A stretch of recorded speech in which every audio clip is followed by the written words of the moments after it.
Okay, so maybe it does feel like Christmas now.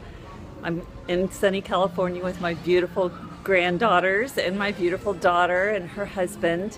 Hope this isn't too shaky, I'm just holding it. Anyway, I was thinking about what a hard time some people have over the holidays because they give themselves a hard time for what they haven't achieved during the past year.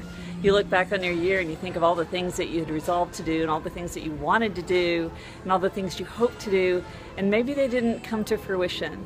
And then you start beating up on yourself. So my invitation to you this year is to please be gentle with yourself and recognize that what is usually better than what you ever dreamed it might be if you just take the time to check it out, look at it and see what it really is.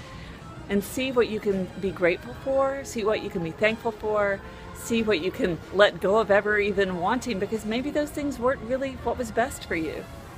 But be gentle with yourself mostly. Talk nicely to yourself. Talk kindly to yourself because you deserve that.